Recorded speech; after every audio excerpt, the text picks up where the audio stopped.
There were just 4 things I wanted to say by way of introduction. The first one was just to do with, I don't know if you remember that phrase, beyond authorisation. There was a glimmer in there of a design that said there were some really fantastic opportunities in having CCGs. And although it may have been difficult to get through it, there was a huge theme about clinical leadership, which I think has endured as a fantastic lever for change.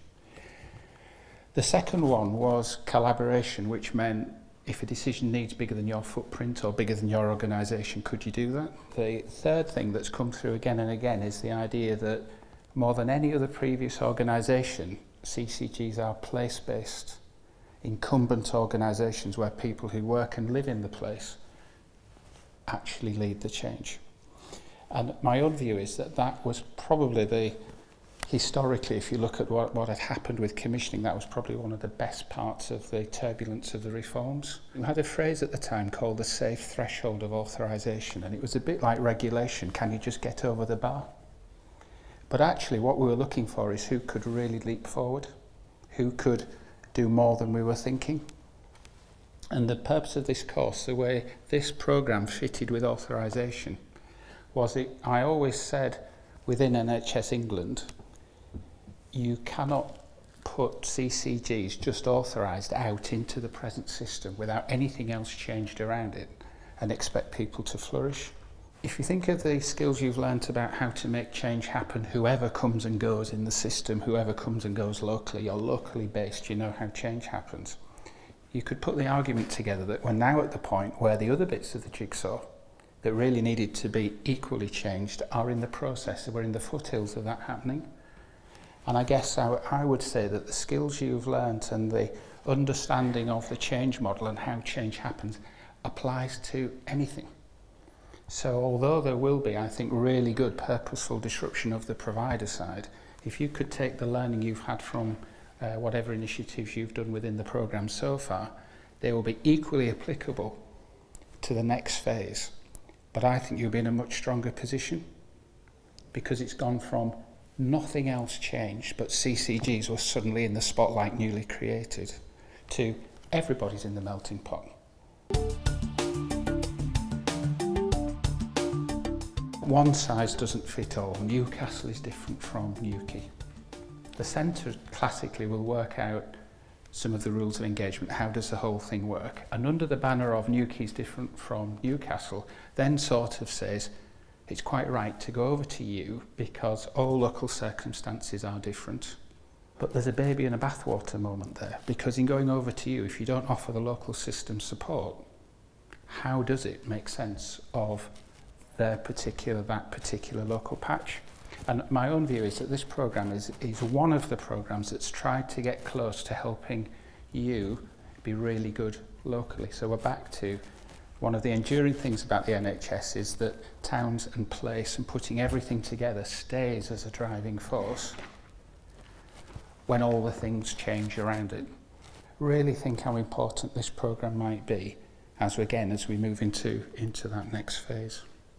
I've had a chance in the last few months to interview about 30 CCGs differently, different positions, some challenge, some leading edge. What they're saying is that 2 or 3 new things are coming up on the horizon that this programme could develop into. What's now being offered in the 5-year view, it's the moment where you have to assess the strength of your local providers, decide which care models work. Do you have to go acute stronger in our patch or primary care stronger? And how do you navigate through the world of collaboration and competition and all those things? Being able to get people to agree to the vision and the commitment and have good programme management skills in making it happen.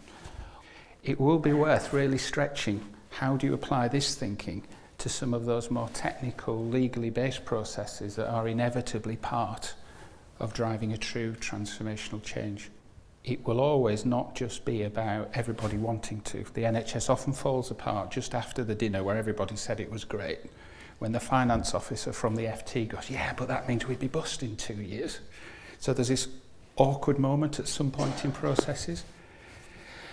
And I would say we're on the brink, we're at a moment where really good process and really good thinking about change could get everybody confident in what are the steps of the journey we all face. And you could apply this thinking to some really tricky moments of what you might call the procurement strategy.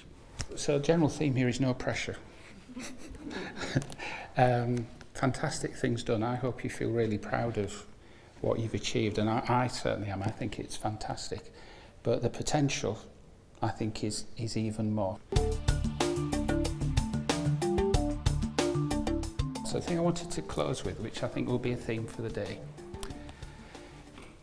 in my experience in 20 years, it's quite unusual for the centre, because of the things it has to deal with, to be fully and permanently sighted on the needs of local. The over to you moment can be literally over to you. And while I'm not saying there's any intention for that to be so, the only enduring and strong advocates for what local needs is local. With all the changes going on nationally, organisations coming and going, the enduring thing is you locally. You have a sense for that and you can describe what you would like. I think that's an incredibly powerful proposition. So I would really advocate use today to not only celebrate what you've done, let's hear, let's listen really carefully, but please leave with some beginnings of an articulation about this is what local needs to transform place.